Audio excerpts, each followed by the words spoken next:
Okay, good morning everyone, and welcome to today's forum discussion on the silent era, how social media changed communication. I am Shakira, your moderator for today's discussion. So today, we often communicate digitally through text, videos, and social media posts. But have these new ways made us more expressive or more silent? So this is why we are here today to discuss it together. Joining me today are two wonderful speakers. First, we have Dr. Syasya Elvyna, a communication lecturer who will share her insight on how technology has changed the way we connect and express ourselves. And next, we have Mrs. Nur Shasha, an English teacher who will talk about how social media affect our communication in daily life and in the classroom. So thank you so much for both of you for joining us today. So without further ado, let us begin our forum today. First thing first, we are going to understand what is the silent era. To begin with, I would like to ask both of our speakers about the meaning behind today's topic. So when we say the silent era, what exactly do we mean, Dr. Elvyna? Can you please start by explaining the idea to us? Thank you, moderator. So, from a communication point of view, the silent era refers to how technology has changed the way we connect with one another.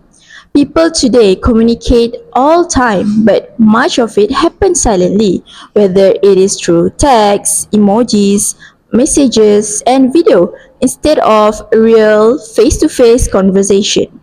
In communication studies, we believe that the tools we use to communicate shape how we express ourselves.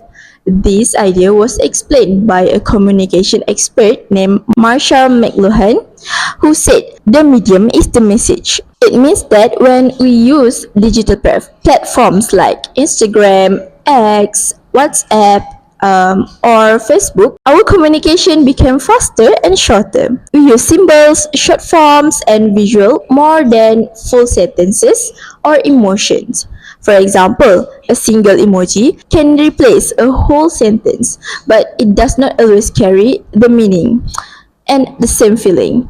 Research also supports this change. A study by Mary Lefland in 2018 find out that 61% of young adults prefer texting instead of talking face to face. So this shows the people are becoming more comfortable express themselves through screen. So when we communicate online, we can edit what we want to say, choose our word carefully, or even avoid uncomfortable topics. While this gives us control, it also removes the natural emotion, tone, and body language that make real communication meaningful. As a lecturer, I can see this clearly among my students. Many of them are very active on social media, like they post stories, share opinions, and comment confidently online. But when I ask them to present or speak during class discussions, they often hesitate.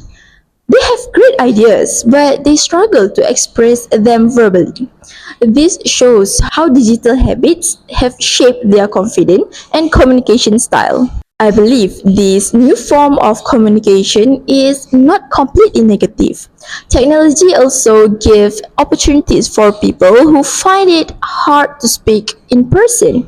For example, introverted person and people who have social anxiety can now express themselves better through writing, videos, or online discussion. So we can see that social media has created many ways for people to share their stories, opinion, and creativity with a wider audience. The important thing is balance.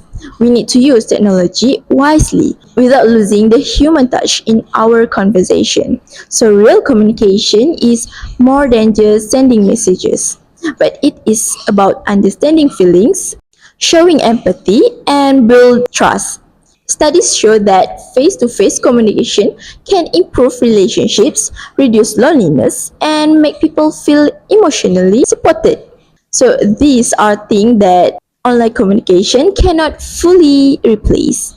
As a communication lecturer, I always remind my students that good communication is not only about how often you speak, but it is how sincerely you connect.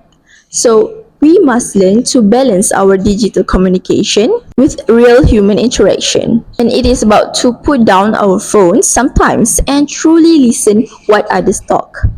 So, in short, the silent era shows us how a world where people are always connected, yet sometimes emotional distant. Technology has made it easier to share, but harder to truly understand one another.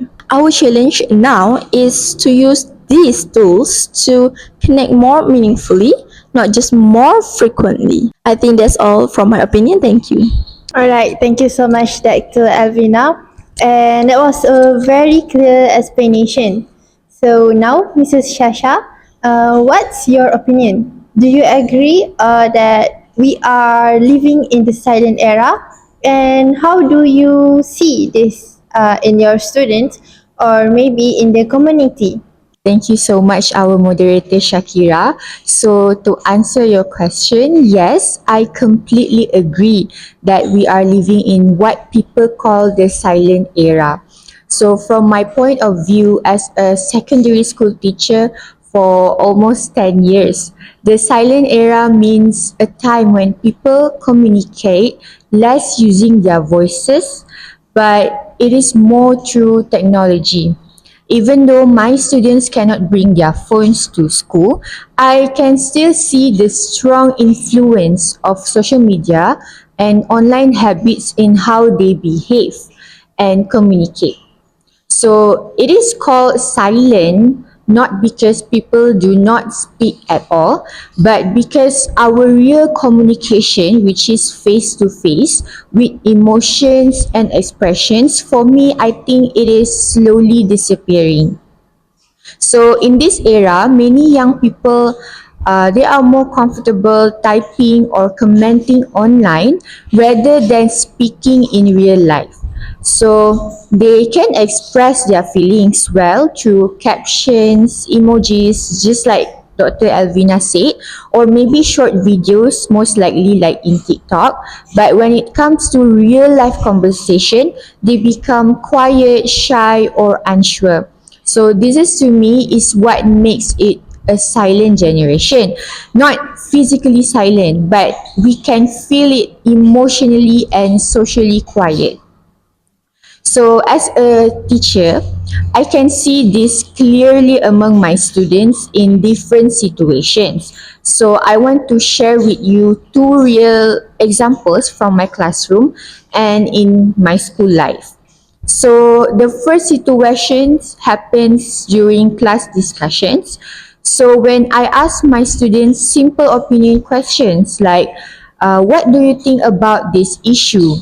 Or maybe, how do you feel about this poem? So as a result, many of them just looking at me and smile. Or maybe they will look down or wait for someone else to volunteer to answer. So it is not that they don't have ideas, but in fact, I realize they write very good answers in their exercise books or in their assignments, but they don't feel confident to say it out loud. So I believe this comes from the habit of staying silent and only expressing themselves online. So they are used to typing safely behind the screen. So when they need to speak in front of real people, they will quite hesitate. So this shows how the silent era affects their confidence and speaking skills. Next is the second situation. The second situation happens outside of the classroom, especially after school hours. So in the past, students would play, laugh, or chat actively about their personal experiences or daily life story. But today, like nowadays, many of them sit quietly and prefer talking about what they saw online. So, when I accidentally listen to their conversations, most of the topics are just the same, which is about what's trending on social media, such as new dances, influencers, or short videos on apps like TikTok. So they rarely talk about personal feelings or real life experience or story that happened in their life. So even though they can talk non-stop about online trends, they struggle to have a deep face-to-face communication about real life. So I think it feels like they are very loud online but quiet in person. So this is another sign of the silent era. So these two examples clearly show me that the silent era is not just about being quiet in the classroom, but it's about how students' mindset and communication style have changed because of the technology. So as a teacher, I can really feel this difference. When I ask my students to do speaking activities, some of them will freeze. They will whisper instead of talking clearly. But when I give them a task to create a social media post or write a caption for an online campaign instead, they suddenly become very creative. So it really shows that their ideas are not the problem, but it is actually their comfort with real speaking is. So, yes, I agree. We are living in a silent era. People, especially the younger generation, speak very less and they rely more on screens to express themselves. So, in my school, I can clearly see this through their silence during discussions, their surface level conversations about online life, and their quiet ways of expressing their emotions. All right, thank you for your interesting thought. So now we are ready to get the idea of silent era. So let's move on to our next segment with the next question. Okay, so social media has changed how people talk, share ideas, and even show emotions. So my next question is, how has social media changed the way we communicate with one another? So Dr. Elvyna, let's hear it from you first. Thank you, Shakira. As a communication lecturer, I see that social media has brought one of the biggest transformation in human interaction. It has not only changed how we communicate, but also how we think, we feel, and build relationships. In communication theory, we often discuss something called media richness, which this means how much information in a communication channel can carry. For example, a face-to-face conversation is very rich because we can hear tone, we see expressions, and feel emotions. But texting or online chatting is linear because it removes the nonverbal cues. So even if we talk more online, the messages often lose emotional context. That is why misunderstandings or misinterpretation are so common in online communication. Research also supports this. A study in 2024 by Karaman and Arslan, which they found that people who spend more time communicating through social media often report lower satisfaction in their relationships. So the reason is very simple. While digital communication helps people stay in touch, it cannot fully replace emotional closeness that comes from real interaction. So one of the most visible effects of social media is how it shapes our communication habits. People now prefer short, fast, and visual messages. Platforms like TikTok, Instagram Reel, or YouTube Short Reels and X train us to express thoughts within seconds by using hashtag, memes, or short videos. So this style of communication encourages creativity but also shortens attention span. Many young people find it hard to focus on longer conversation or read lengthy texts because they are used to consuming information in quick, bite-sized content.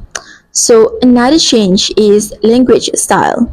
Online communication often breaks the rule of grammar and formal speech. Abbreviation like LOL, BRB, and TBH are now part of our everyday talks. Even in professional settings, some people unconsciously use casual tone or emojis. So as a lecturer, I sometimes receive student emails that sounds like text messages. For example, "Hi doctor, I submit already." So instead of like formal sentences, this shows how online culture influences the way we speak and write in real life. It is not necessarily wrong, but it shows how language adapts to technology. So social media also change how we express emotion. In traditional communication, emotion are shown through facial expressions, tone and gestures. But online, we replace those with emoji, GIF or reaction buttons. For example, instead of saying "I'm happy for you," we just send a smiling emoji or a heart. So it is fast and easy, but it can make emotional expression more shallow or unclear. So people might appear expressive online, yet emotionally disconnected offline. Social media also affect interpersonal communication skills in classroom and workplace. We notice that people are less confident in spontaneous speaking. They prefer written communication because it feels safer. By doing that, they can edit before sending. But in real life, conversation require thinking and responding instantly. So this is why many young people hesitate to speak in meeting or discussions, even though they can express their ideas very well in writing. However, I don't see social media as something entirely negative. It has also created new opportunities for meaningful communication. For example, during the pandemic, we saw how online platforms help families stay connected and how students continued learning through digital interaction. So social media can also build communities around shared interests, give voice and marginalized groups, and also promote social awareness. So these are powerful examples of how technology can be used for positive communication. But the main challenge is balance. Digital communication should not replace human connection. It should support it but not replace it. We need to remember the true communication involves empathy, understanding, and presence. No matter how advanced technology becomes, these human qualities cannot be replaced by screen. As a lecturer, I always encourage my students to build strong communication literacy. This means being aware of how different platforms affect our tone, emotions, and relationship. For example, knowing when it is appropriate to use formal language or when to choose a face-to-face conversation instead of a text message. It is about being smart and ethical communication with both online and offline. To conclude, social media has made communication faster, easier, and more creative, but also more distant, shorter, and less emotional.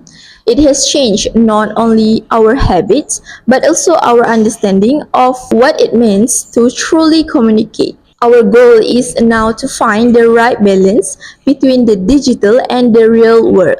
It is about to stay connected online while not losing the warmth, empathy, and sincerity that define human interaction. So that's all from me. Thank you. All right. Thank you, Dr. Elvyna. That was a really brilliant point. So now, Mrs. Shasha, as a teacher, how do you see these changes in your students' communication habit, both online and face to face? Thank you so much, moderator. So, as a teacher, I can clearly see that social media has changed the way my students communicate, both online and face to face. So, if I connect this question to the situations that I mentioned earlier, which is the two situations, I can say that my students' communication habits have become very different compared to before. So the silent era that I spoke about is actually the result of how social media has shaped their daily communication. So let me start with how they communicate face to face first. Okay, so before, my students, they used to be more confident in expressing their ideas out loud. So they like to share stories, and I said like laugh together and ask questions freely. But now many of them find it very difficult to start or maintain a conversation. So when I ask them a question, some students might pause for a very long time before they answering, as if they are afraid to say something wrong. So it's quite not normal. I believe this happens because social media has trained them to think too much before they speak, because they got some times to type. So on social media, before someone posts or comments, like I said, they can edit or maybe delete or change their words many times. But in real life conversation, they cannot do that. Once they speak, the words are out. So they become more careful and more anxious. And maybe sometimes they prefer to stay just quiet. So this habit slowly makes them less confident to speak face to face. Now, if we look at how they communicate online, the patterns is totally different. So online, my students, I know that they are more active and expressive because they are not afraid to write long captions, make funny videos, or comment on their friends' posts. Sometimes when I see their class Facebook page or like maybe group chat for English project, I am very surprised by how creative they are with their words. It's like a totally different person. So they use like short forms, memes, and symbols that make sense to their generation. So this shows that social media gives them confidence, but only in the online world. So they can be very bold in writing, but at the same time be very quiet in person. So it is like they have two personalities, like I said. One for online life and another one for real life. For example, a student who rarely speak in class might be the one who posts every day on social media. Another who looks like very shy in school might be very talkative and funny online. So I guess we never know. However, even though they communicate more online, the quality of communication is not always deep. Many of their online interactions are typically short and fast. Just like Dr. Elvyna said, they love to use short phrases like lol, same, or just emojis. So it's not a real conversation. It's more like reaction. So while they talk more often, they don't always communicate meaningfully. I can also see this during group projects. When they have to plan something, they prefer to create a WhatsApp or Telegram group instead of meeting face to face, even though if they are available to do so. So they will send messages like you do slide or I send picture later. And that's it. The whole project discussion might happen online even though they see each other every day in school. So because of what? Because they believe it is faster and easier, but at the same time it reduces their teamwork and communication skills. So they don't learn how to negotiate, listen actively, or express disagreement politely. Things that only happen in real conversation. So going back to what I mentioned earlier, the quiet classroom, the students who hesitate to speak and the ones who express emotions indirectly. So all of these are the clear signs of how the social media has changed their habits. So they live in a digital environment where everything is very fast, short, and visual. Because of that, their patience to listening and speaking deeply has become shorter. Another big changes that I notice is how my students think about politeness and tone. Online, many young people are used to being very casual. They might use informal language or emojis even when talking to adults. Just like Dr. Elvyna mentioned about one of her students, chat her in a very casual way. So sometimes they carry this habit into school communication too. I also experience one story, which is, for example, when they send me messages on Google Classroom, they might write, "Hi teacher, I done already," instead of, "Hi teacher, I have finished the task," which is, it sounds more formal. It's not that they are rude, it's just that online communication has made them too relaxed with language. So, as teachers, we need to remind them about context, that the way we speak online is not always suitable in real life. So, still, I don't think all changes are bad. Social media also helps my students to express creativity and build connections beyond the classroom. For example, during the pandemic, back then, many students learned to communicate online through video calls, voice notes, or digital presentations. So, by doing this, they develop new confidence in expressing themselves through technology. I believe if we guide them properly, these skills can actually help them in the future. So for me, social media has changed communication among my students in both good and bad ways. For face to face, they are quieter, less confident, and sometimes I can see they struggle to show emotions. However, when it comes to online, they are more active, expressive, but also more casual. So I think if we as a teacher can teach them how to balance this, then maybe even in this silent era, we can bring back the voice of real communication. That's it. Alright, thank you so much, Mrs. Syasya.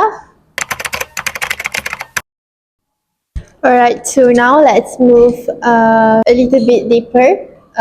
We would like to explore either social media has a positive or negative impact.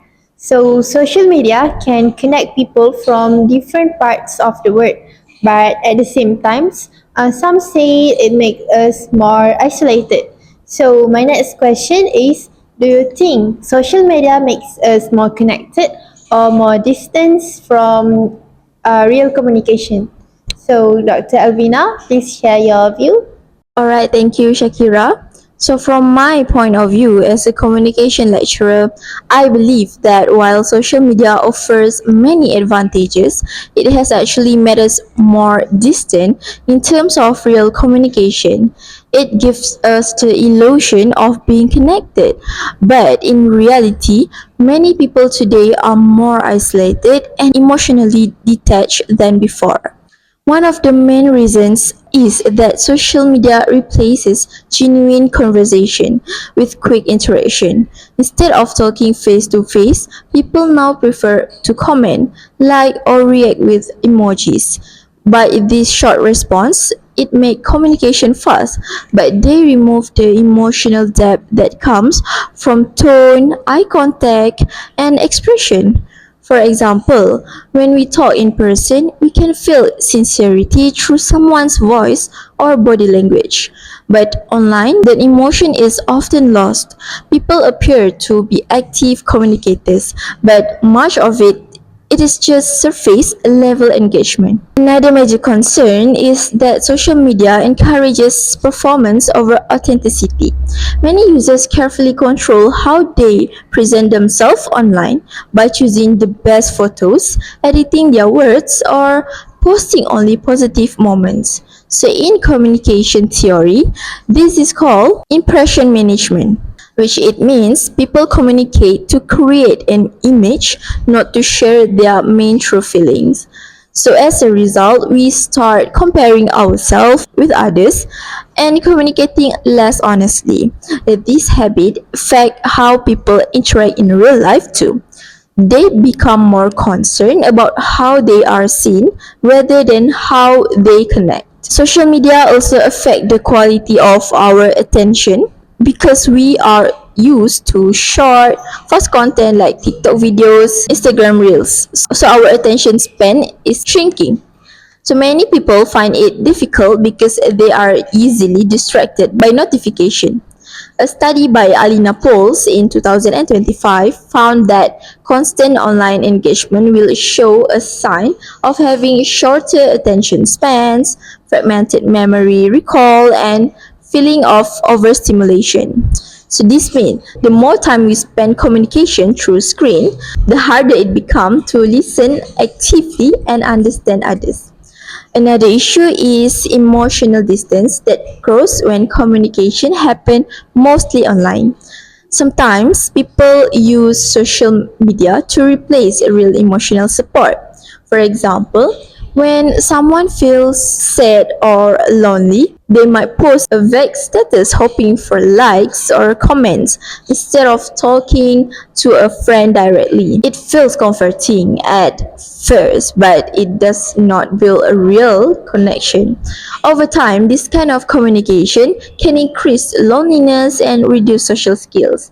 I also noticed that many young people are becoming dependent on social media validation, which it means they need likes or comments to feel valued. This changed the purpose of communication because it is no longer about sharing meaning but about seeking approval. When communication become about attention rather than connection, it lost its true function. Of course, social media can still be useful, for example, in education, by sharing information or connecting across distances. But these benefits come with serious risk if people rely it on too much. It can weaken face-to-face communication, reduce empathy, and make relationships more distant. So to answer the question, I would say social media connect us in a technical way, but separate us in human way. We can reach more than ever before, but we understand each other less deeply. The real challenge today is not how to stay online, but how to stay truly connected. So that's all from my opinion. Thank you. Alright, thank you so much, Dr. Elvyna. That was very interesting point, and I quite agree with you. So now, Mrs. Syasya, what about you? Do you think social media helps or harms our relationship? Once again, thank you, our moderator Shakira. Okay, for me, even though social media has some negative sides, like the ones I mentioned earlier, however, I still believe that it helps my students more than it harms them. In fact, if we guide them well, social media actually can become a powerful tool to improve communication and build relationships in a positive way. So the first reason why I say that it is more helpful is that social media gives opportunities for quiet students in my class to express themselves. So I have mentioned a lot of time in class, many students are shy to speak in front of others, maybe because they are more nervous in person, but when they use social media, they will find their voice. So, for example, when I give an assignment where they have to post their ideas in a class online platform, suddenly, even the quiet students start sharing their opinions. Why? Because I think they feel safer behind those screens where they can take their time to think and write. And for me as a teacher, I could see another side of a quiet students that they actually have a very good level of confidence but just cannot express them due to anxiety to face a lot of people. It made me realize that I cannot judge a book by its cover. This shows that social media can help students who are struggling with face to face communication to build their confidence step by step. So once they learn to express their thoughts online, it becomes more easier for them to speak in real life later. The second reason is that social media helps my student to stay connected, and at the same time they will learn from each other. In this generation, students learn not only from teachers, which is from me, but also from what they see online. For instance, they will join study groups, watch educational videos, and follow pages that share tips about English or science, for example. Even they are not talking face to face, they are still communicating, which is by sharing information, asking questions, or helping friends online. This kind of digital communication can actually make their relationships stronger, especially when they use it for learning or maybe for support. The third reason that I think will support my opinion is that social media allows students to express emotions in ways that they find more comfortable with. Earlier, I mentioned that some students post quotes or lyrics when they are sad. To some adults, this might look meaningless because it's not coming from our generation.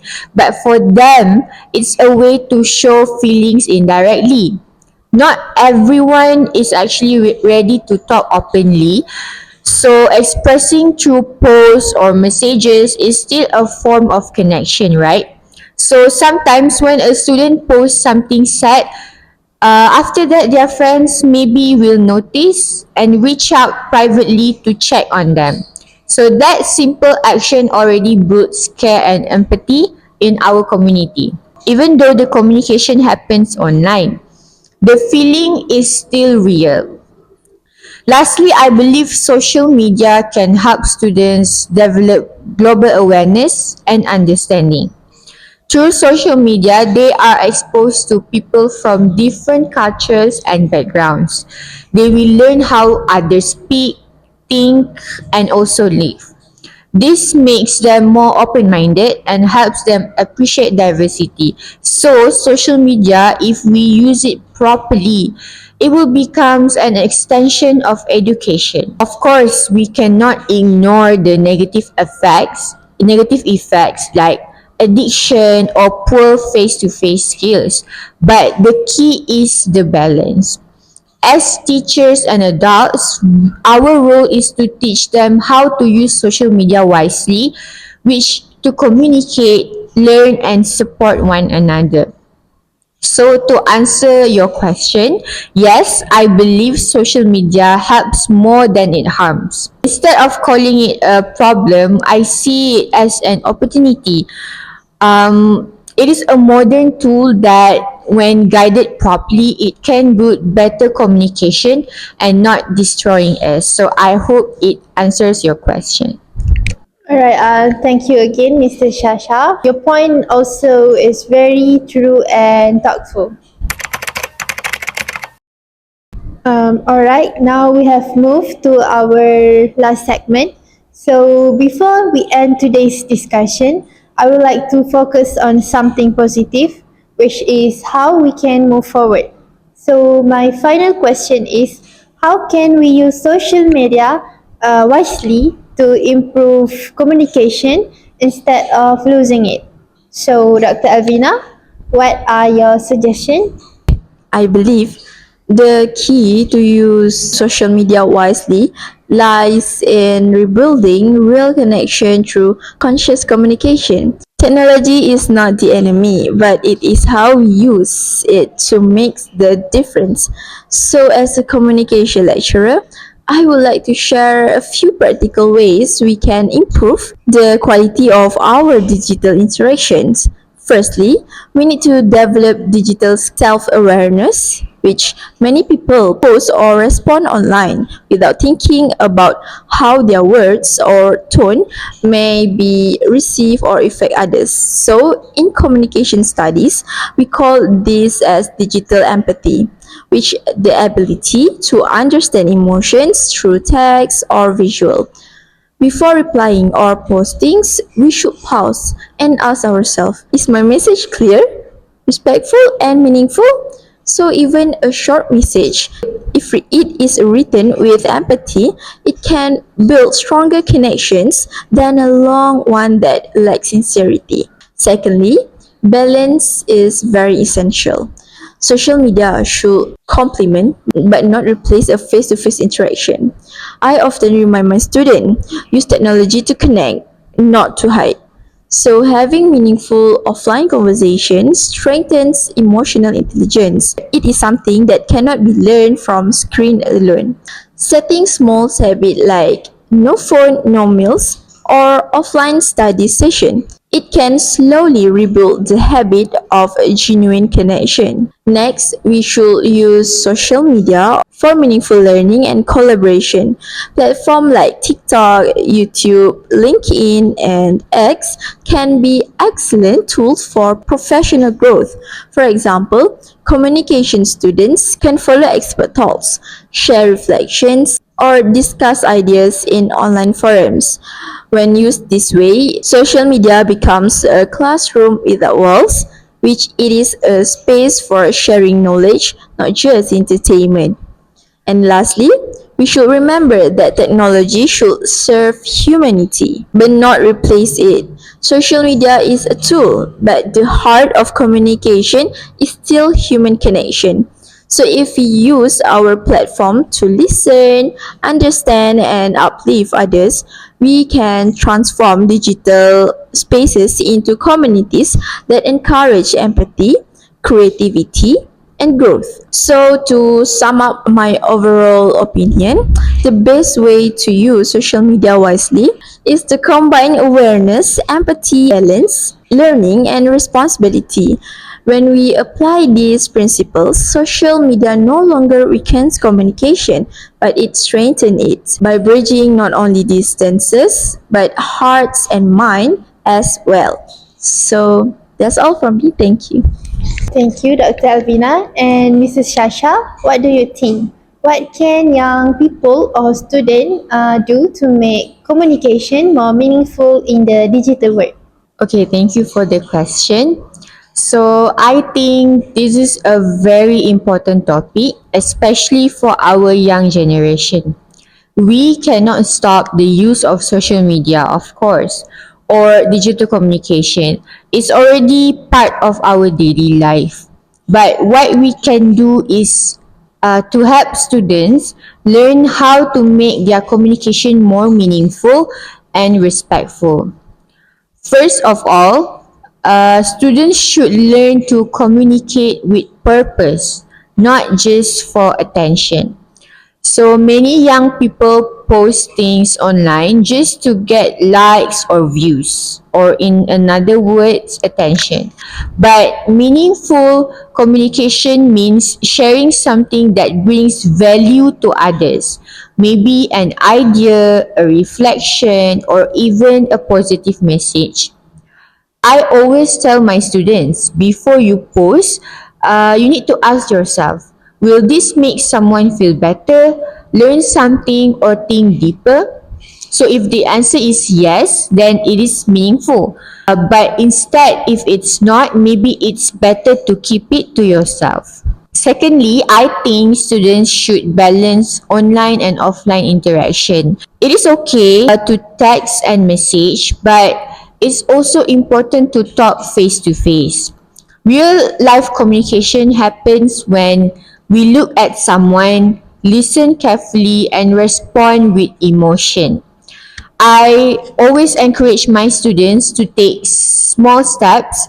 For example, like having lunch without phones, just the same, or talking to their friends after class instead of just texting. This helps them build stronger and more genuine relationships. Another important thing is to use social media as a platform for learning and collaboration. Instead of just wasting our time scrolling, students can follow educational pages, join online discussions, or share their own projects. For instance, in my English class, some students started a TikTok account to share short English tips. So they were having fun, but at the same time, they were helping each others. So to conclude my explanation, meaningful digital communication is about using technology wisely. I always tell my students that the goal is not to be popular online but to be purposeful.